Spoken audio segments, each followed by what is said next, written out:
ಗೆಳೆಯರೇ, ಯೋನೋ ಆ್ಯಪ್ನಲ್ಲಿ ನಾವು ಎಸ್ ಬಿ ಐನ ಒಂದು ಸ್ಟೇಟ್ಮೆಂಟ್ನ ಯಾವ ರೀತಿ ಅಕೌಂಟ್ ಸ್ಟೇಟ್ಮೆಂಟ್ನ ಡೌನ್ಲೋಡ್ ಮಾಡ್ಕೋಬೋದು, ಅದು ಕೂಡ PDF ಫಾರ್ಮ್ಯಾಟ್ನಲ್ಲಿ ಡೌನ್ಲೋಡ್ ಮಾಡ್ಕೊಳ್ಳೋದು ಹೇಗೆ ಅಂತ ನಾನು ಇವತ್ತು ಹೇಳ್ತೀನಿ.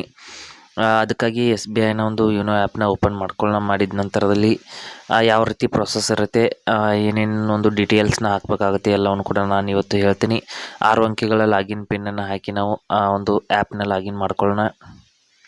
ನೋಡ್ತಾ ಇರ್ಬೋದು, ಲಾಗಿನ್ ಪಿನ್ನನ್ನು ನಾನು ಎಂಟರ್ ಮಾಡಿಬಿಟ್ಟು ಇಲ್ಲಿ 6 ಅಂಕಿಗಳ ಒಂದು ಲಾಗಿನ್ ಪಿನ್ನನ್ನು ಎಂಟರ್ ಮಾಡಿ ಯೋನೋ ಆ್ಯಪ್ನ ಈ ರೀತಿ ಲಾಗಿನ್ ಮಾಡ್ಕೊಂಡಿದ್ದೀನಿ. ಮಾಡಿದ ನಂತರದಲ್ಲಿ ಇಲ್ಲಿ ಫಸ್ಟ್ಗೆ ನಾವು ಲಾಗಿನ್ ಮಾಡಿದ ತಕ್ಷಣದಲ್ಲಿ ಇಲ್ಲಿ ಟ್ರಾನ್ಸಾಕ್ಷನ್ಸ್ ಅಂತ ಒಂದು ಆಪ್ಷನ್ ತೋರಿಸ್ತಾ ಇರುತ್ತೆ. ಅದರ ಮೇಲೆ ಕ್ಲಿಕ್ ಮಾಡಿ ಓಪನ್ ಮಾಡ್ಕೊಳ್ಳಿ. ಇಲ್ಲಿದೆ ನೋಡಿ ಟ್ರಾನ್ಸಾಕ್ಷನ್ಸ್ ಅಂತ. ಓಪನ್ ಮಾಡಿದ ನಂತರದಲ್ಲಿ ಇಲ್ಲಿ ನೋಡ್ತಾ ಇರ್ಬೋದು, ಇಲ್ಲಿ ರಿಕ್ವೆಸ್ಟ್ ಸ್ಟೇಟ್ಮೆಂಟ್ ಅಂತ ಒಂದು ಆಪ್ಷನ್ ಕೊಟ್ಟಿರ್ತಾರೆ. ಅಲ್ಲಿ ಕ್ಲಿಕ್ ಮಾಡ್ಕೊಳ್ಳಿ, ರಿಕ್ವೆಸ್ಟ್ ಸ್ಟೇಟ್ಮೆಂಟ್ ಅಂತ. ಕ್ಲಿಕ್ ಮಾಡಿದ ನಂತರದಲ್ಲಿ ಮೇಲ್ಗಡೆ ನಿಮ್ಗೆ ಎಷ್ಟು ದಿನದ ಸ್ಟೇಟ್ಮೆಂಟ್ ಬೇಕು ಅನ್ನೋದನ್ನು ಸೆಲೆಕ್ಟ್ ಮಾಡ್ಕೋಬೇಕಾಗುತ್ತೆ. ಇಲ್ಲಿ ಡ್ಯೂರೇಷನ್ ಅಂತ ಇದೆಯಲ್ಲ, ಅದರ ಮೇಲೆ ಕ್ಲಿಕ್ ಮಾಡಿಬಿಟ್ಟು ನೀವು ಎಷ್ಟು ದಿನದ ಸ್ಟೇಟ್ಮೆಂಟನ್ನು ಬೇಕು, 1 ತಿಂಗಳು ಅಥವಾ 2 ತಿಂಗಳು ಅಥವಾ ಫೈನಾನ್ಷಿಯಲ್ ಇಯರ್ ಕೂಡ ಇದೆ, ಲಾಸ್ಟ್ ಮಂತ್ ಅಥವಾ 3 ಮಂತ್ಸ್ ಅಂತ ಇದೆ, ಅದನ್ನು ಸೆಲೆಕ್ಟ್ ಮಾಡ್ಕೊಳ್ಳೋಣ. ಈ ರೀತಿ 3 ಮಂತ್ಸ್ ಅಂತ ಸೆಲೆಕ್ಟ್ ಮಾಡಿದ ನಂತರದಲ್ಲಿ ಇಲ್ಲಿ PDF ಫಾರ್ಮ್ಯಾಟ್ ಅಂತ ಆಲ್ರೆಡಿ ಸೆಲೆಕ್ಟ್ ಆಗಿದೆ. ನಂತರದಲ್ಲಿ ಇನ್ಕ್ಲೂಡ್ ಆಲ್ ಅಕೌಂಟ್ ಸಮ್ಮರಿ ಅಂತ ಆಪ್ಷನ್ಸ್ ಕೂಡ ಇದೆ, ನಾಮಿನಿ ಆಪ್ಷನ್ಸ್ ಕೂಡ ಇದೆ, ಅದನ್ನು ಕೂಡ ಬರುವಾಗಿ ನೀವು ತೆಗಿಬಹುದು. ನಂತರದಲ್ಲಿ ಇಲ್ಲಿ ಕೆಳಗಡೆ ಬಂದುಬಿಟ್ಟು ಡೌನ್ಲೋಡ್ ಅಥವಾ ಇಮೇಲ್ಗೆ ತಗೊಳ್ಳೋದು 2 ಆಪ್ಷನ್ಸ್ ಇದೆ ಸ್ನೇಹಿತರೆ. ನೀವು ಇಮೇಲ್ಗೆ ಬೇಕಾದರೆ ಇಮೇಲ್ ಮೂಲಕ ತಗೋಬಹುದು, ಅಥವಾ ಕೆಳಗಡೆ ಡೌನ್ಲೋಡ್ ಅಂತ ಆಪ್ಷನ್ ಇದೆ, ಅದರ ಮೇಲೆ ಕ್ಲಿಕ್ ಮಾಡಿಬಿಟ್ಟು ನೀವು PDF ಮಾದರಿಯಲ್ಲಿ ಅದನ್ನು ಡೌನ್ಲೋಡ್ ಮಾಡಬಹುದು.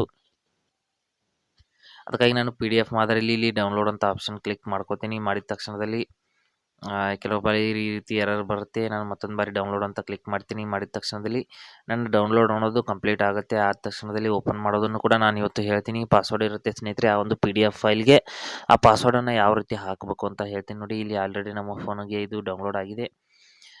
ಇಲ್ಲಿ ಇದ್ರ ಬಗ್ಗೆ ನೀವು ಫೈಲ್ ಈಸ್ ಪ್ರೊಟೆಕ್ಟೆಡ್ ಅಂತ ಇದೆ, ಯಾವ ರೀತಿ ಪಾಸ್ವರ್ಡನ್ನು ಹಾಕಬೇಕು ಅಂತ ಇಲ್ಲಿ ಒಂದು ಫೈಲ್ ಇರುತ್ತೆ. ಇದನ್ನು ಓಪನ್ ಮಾಡಿ ನೋಡಿ. ನಿಮ್ಮ ಏನು ಹೆಸರು ಇರುತ್ತೆ, ಫಸ್ಟ್ ನೇಮ್ನ ಒಂದು 5 ಅಕ್ಷರಗಳನ್ನ ಸೇರಿಸಿ, ನಿಮ್ಮ ಡೇಟ್ ಆಫ್ ಬರ್ತ್ನ ಸೇರಿಸಿ ಇದು ಮಾಡಬೇಕಾಗುತ್ತೆ. ಒಂದು ಪಾಸ್ವರ್ಡನ್ನು ರೆಡಿ ಮಾಡಬೇಕಾಗುತ್ತೆ. ಅಥವಾ ನಿಮ್ಮ ಒಂದು ಹೆಸರಿನಲ್ಲಿ 5 ಅಂಕಿ ಇಲ್ಲ ಅಂದರೆ ಎಷ್ಟು ಲೆಟರ್ಸ್ ಇರುತ್ತೆ ಅವುಗಳನ್ನ ತಗೊಂಡು, ಫಸ್ಟ್ ನೇಮ್ನಲ್ಲಿ 4 ಲೆಟರ್ಸ್ ಇದೆ ಅಥವಾ 3 ಲೆಟರ್ಸ್ ಇದ್ದರೆ ಅವುಗಳನ್ನ ತಗೊಂಡು, ನಿಮ್ಮ ಡೇಟ್ ಆಫ್ ಬರ್ತ್, ತಾರೀಕು, ತಿಂಗಳು ಮತ್ತು ವರ್ಷವನ್ನು ಎಲ್ಲವನ್ನು ಸೇರಿಸಿ ಕಂಟಿನ್ಯೂಸ್ ಒಂದು ಫಾರ್ಮ್ಯಾಟ್ನಲ್ಲಿ ಒಂದು ಪಾಸ್ವರ್ಡನ್ನು ರೆಡಿ ಮಾಡಬೇಕಾಗುತ್ತೆ. ಇಲ್ಲಿ ನೋಡಿ ಈ ರೀತಿ ರೆಡಿ ಮಾಡಿದ ನಂತರದಲ್ಲಿ ನಾನು ಈಗ ಫೈಲ್ನ ಓಪನ್ ಮಾಡ್ತಾ ಇದ್ದೀನಿ. ಓಪನ್ ಮಾಡಿಬಿಟ್ಟು ಇಲ್ಲಿ ಪಾಸ್ವರ್ಡ್ ಪ್ರೊಟೆಕ್ಟೆಡ್ ಅಂತ ಬರ್ತಾ ಇದೆ, ಆ ಪಾಸ್ವರ್ಡನ್ನು ಎಂಟರ್ ಮಾಡಿ ಇಲ್ಲಿ ಓಪನ್ ಅಂತ ಕ್ಲಿಕ್ ಮಾಡ್ಕೋತೀನಿ. ನನ್ನ ಹೆಸರು ಮತ್ತು ನನ್ನ ಡೇಟ್ ಆಫ್ ಬರ್ತ್ನ ಸೇರಿಸಿ ಮಾಡ್ಕೋಬೇಕಾಗುತ್ತೆ. ಇಲ್ಲಿ ನೋಡಿ ಸ್ಟೇಟ್ಮೆಂಟ್ ಅನ್ನೋದು ಓಪನ್ ಆಗಿದೆ. ಈ ರೀತಿ ನಾವು SBIನ ಅಕೌಂಟ್ ಸ್ಟೇಟ್ಮೆಂಟ್ನ ಯೋನೋ SBI ಆ್ಯಪ್ ಮೂಲಕ ಡೌನ್ಲೋಡ್ ಮಾಡ್ಕೋಬಹುದು. ಇಲ್ಲಿ ನೋಡಿ ಈ ರೀತಿ ಆ್ಯಪ್ನ ಸ್ಟೇಟ್ಮೆಂಟ್ ಅನ್ನೋದು ಓಪನ್ ಆಗಿದೆ.